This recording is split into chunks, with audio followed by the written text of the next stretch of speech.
નમસ્કાર મિત્રો, કેમ છો? મજામાં ને? સ્વાગત છે તમારું મારી YouTube channel natural life with Deena પર. મિત્રો આપ શું જય લક્ષ્મીનારાયણ, જય સ્વામિનારાયણ, જય જીનેન્દ્ર, જય હાટકેશ, જય જલારામ, જય ઠાકરધણી, જય દ્વારકાધીશ અને હરિઓમ. મિત્રો સવારના 6 વાગ્યા છે અને રસોઈની કરું છું તૈયારી.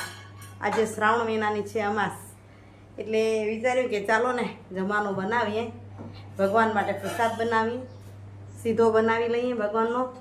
તો અહીં તૈયારી કરું છું, પછી તમને બતાવતી જાઉં. ચણા સાંજે પલાળી નાખ્યા છે, તો ચલો બાફી લઈએ.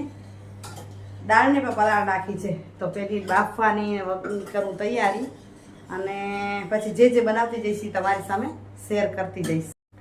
તો અહીં ચણા બફાઈ ગયા, બટેટા ચણાને બાફ્યા, કલર બદલાઈ ગયા, મરચાં કપાઈ ગયા, ને હવે ચણાના શાકનો કરું છું વઘાર. દાળ પણ થઈ ગઈ તૈયાર. ઉતાવળમાં બનાવી ત્યારે વિડીયો કરવાનો ટાઈમ ન રહે, કારણ કે 8:30 પાછું નોકરી નીકળવું પડશે ને. તો દાળ થઈ ગઈ તૈયાર. હવે શીરાને શેકી લઉં.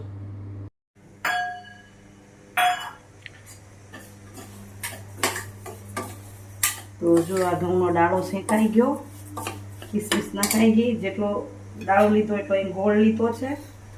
હવે એની અંદર માપીને પાણી નાખવું હોય તો જેટલો દાળો હોય એટલા એના 3 ગણું પાણી નાખવાનું, એટલે આવા 3 વાટકા પાણી નાખી દઈશું.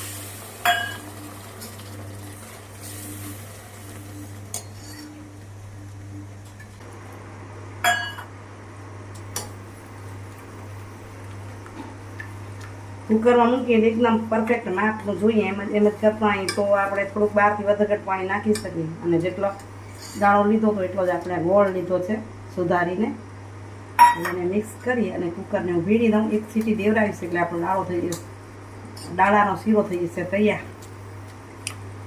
તો બાજુ દાળ તૈયાર થઈ ગઈ. હવે શાક અને રોટલી બનાવવાના રહ્યા. શાકમાં ચણા બફાઈ ગયા છે. તો જો અહીં રસોઈ થઈ ગઈ તૈયાર. અહીં દાળ, ભાત, ચણાનું બટેટાનું શાક અને શીરો, રોટલી.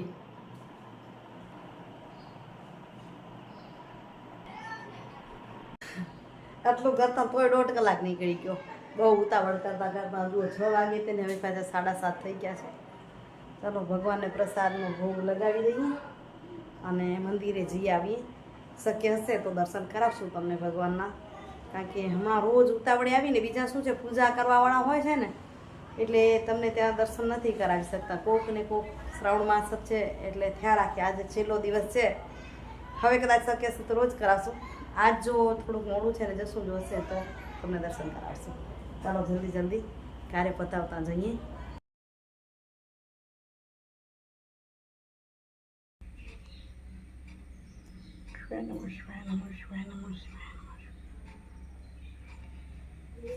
ભુજ ગંગેશ્વર મહાદેવ ખારી નદી ભગવાનના દર્શન કરવો. શ્રાવણ માસની અમાસ શુભ દિવસે આરતીનો પણ લાભ મળ્યો આજે અમને. ઓમ નમઃ શિવાય, ઓમ નમઃ શિવાય.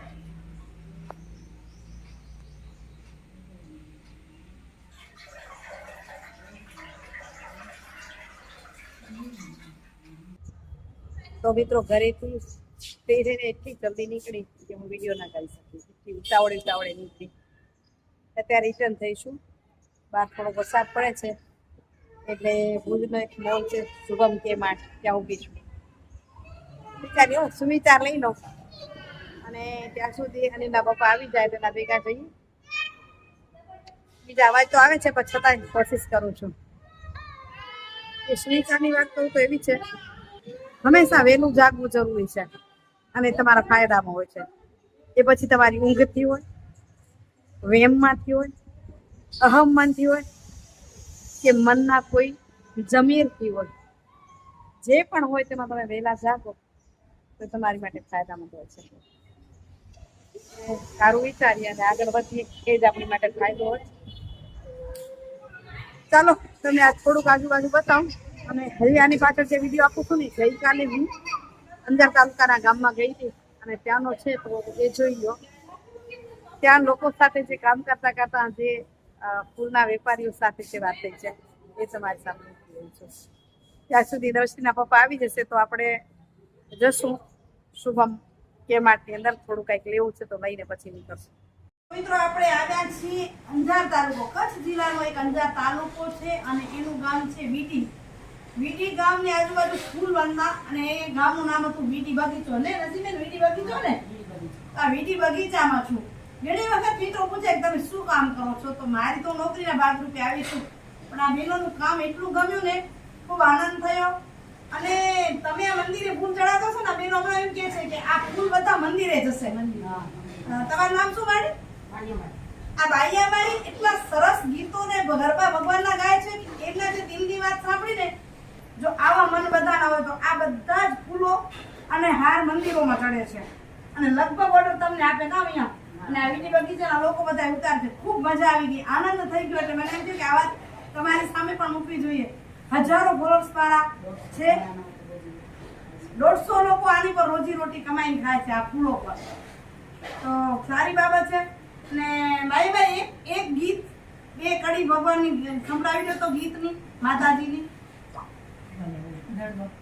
ગરબો કે ગમે તમને જે મજા આવે મોજ આવે એવું સંભળાવી. ચારે મળી તારા ડુંગરા રે લો એ ડુંગર માય ટવકે જીરામો માગર બે રમવા આવજો રે લો પેલી કંકુટ ઈ રે એ મળે ગામ મોકલ્યા રે લો એ દેજો મારી આશા પરમાને હા માગર બે રમવા આવજો રે લો એ ઊંચા ઊંચા રે મળી તારા ડુંગરા રે લો એ ડુંગર માં ટંકે જીણામો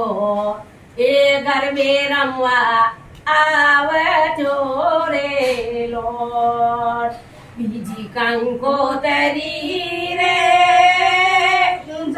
ગામ મોકલ્યા રે લો ચપટી ભરી ચોખા ને ઘીનો જે દીવરો એ શીકણની જોડ લઈ એ રે હાલો હાલો પાવાગ જઈએ રે હાલો હાલો મારે ગામ જઈએ રે.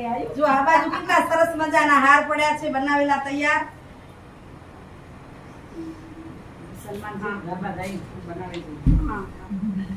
જો આ પરિવાર ગરબા ગાતા ગાતા ફૂલના હાર બનાવે અને એનું વતન છે ને એ લગભગ પાટીદારોમાં જ મોટા થયા છે. એમ કે છે પાલનપુર ને નિરોણાની બાજુમાં પાલનપુર ગામ છે ત્યાં ઘણા બધા પાટીદારો સાથે જે મોટા થયા છે એમની સાથેનો નાતો છે.